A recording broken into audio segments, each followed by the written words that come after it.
ଥରେ ଗୋଟେ ବୁଲା କୁକୁର ଭଗବାନଙ୍କ ନିକଟରେ କାକୁତି ମିନତି ହୋଇ ଗୁହାରି କଲା, ହେ ପ୍ରଭୁ ମତେ ଏ କୁକୁର ଜନ୍ମରୁ ମୁକ୍ତି ଦିଅ।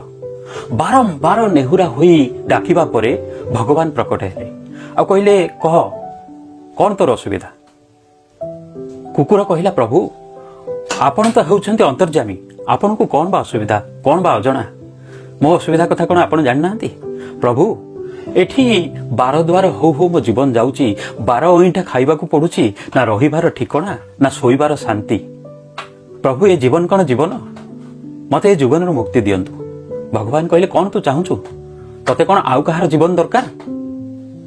କୁକୁର କହିଲା, ପ୍ରଭୁ ମୋର ତ ଏ ବିଷୟରେ କୌଣସି ଆଇଡିଆ ନାହିଁ ନା, ମତେ ଟିକେ ସମୟ ଦିଅନ୍ତୁ, ମୁଁ ଟିକେ ବୁଲେ ଦେଖେ, ଦେଖିବି କାହା ଜୀବନ ଭଲ ଆଉ ଆପଣଙ୍କୁ ଆସି କହିବି। କୁକୁର ଭଗବାନଙ୍କଠାରୁ ବିଦାୟ ନେଇ ଚାଲିଗଲା। ଯାଉ ଯାଉ ଯାଉ ଯାଉ କିଛି ଦୂରରେ ଦେଖିଲା ଗୁହାଳରେ ଗାଈଟିଏ ଅଛି।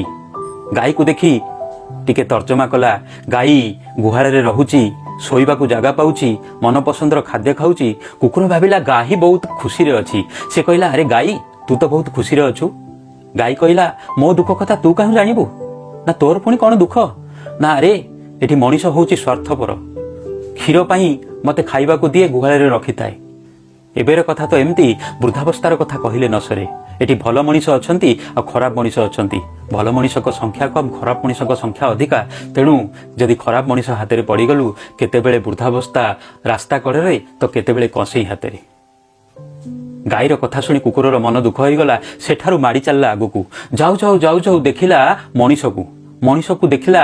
ମଣିଷ ସୁଖ ସ୍ୱାଚ୍ଛନ୍ଦ୍ୟରେ ଅଛି, ମଉଜରେ ଜୀବନ କାଟୁଛି, ଭୋଗବିଳାସରେ ବୁଡ଼ି ରହିଛି, ଜୀବନକୁ ଉପଭୋଗ କରୁଛି। ଭାବିଲା ମଣିଷ ବହୁତ ଖୁସିରେ ଅଛି। ଗୋଟେ ବୟସ୍କ ମଣିଷକୁ ଦେଖିଲା ଆଉ ପଚାରିଲା, ମଣିଷ ଭାଇ ତମ ଜୀବନ ତ ବହୁତ ଭଲ।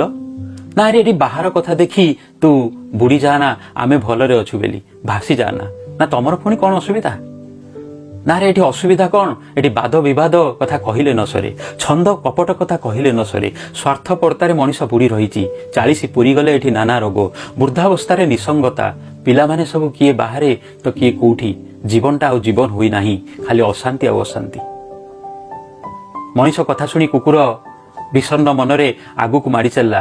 ଆକାଶକୁ ଅନେଇଲା, ଦେଖିଲା ଆକାଶରେ ପକ୍ଷୀମାନେ ଉଡୁଛନ୍ତି,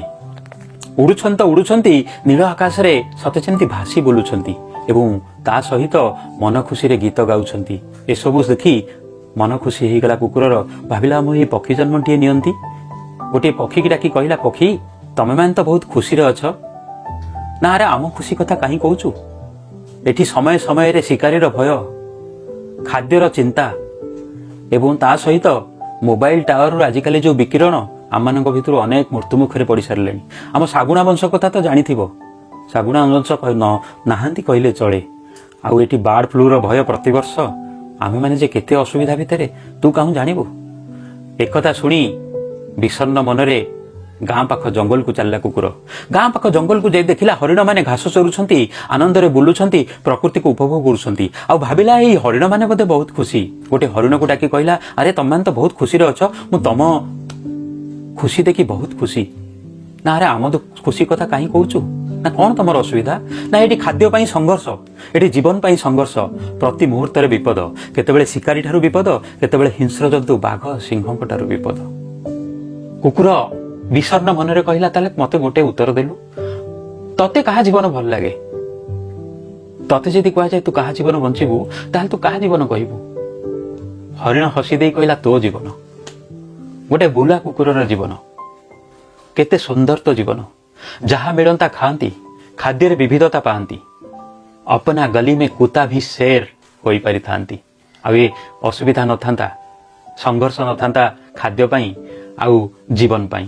ନା ହିଂସ୍ର ଜନ୍ତୁଙ୍କର ଭୟ, ନା ଖାଦ୍ୟର ଚିନ୍ତା, ନା ଘରର ଆବଶ୍ୟକତା। ଜୀବନରେ ଖାଲି ଫ୍ରିଡମ ଆଉ ଫ୍ରିଡମ, ମୁକ୍ତି ଆଉ ମୁକ୍ତି। ହରିଣ ଏତିକି କହି ଚାଲିଗଲା। ହରିଣ ଚାଲିଗଲା ପରେ ବୁଲା କୁକୁରଟି ଚିନ୍ତାରେ ପଡ଼ିଲା।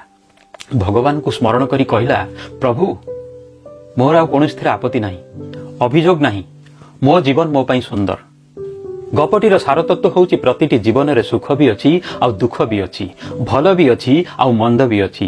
ସୁଖ ଆଉ ଦୁଃଖ, ଭଲ ଆଉ ମନ୍ଦ ଗୋଟିଏ ମୁଦ୍ରାର ଦୁଇଟି ପାର୍ଶ୍ୱ। ଯେତେବେଳେ ଆମେ ଅନ୍ୟ ଜୀବନର ବାହ୍ୟ ଆଡମ୍ବରକୁ ଦେଖି ଆମ ଜୀବନକୁ ଅନ୍ୟ ଜୀବନ ସହିତ ତୁଳନା କରୁ, ସେତେବେଳେ ଆମେ ଦୁଃଖ ଅନୁଭବ କରୁ। सबु भितरे भी निज जीवनर सार्थकता जे बुझी पारिबो से ही तार ही जीवन सुखमय हो पारिबो से ही जीवन को सठिक उपाय जी पारिबो।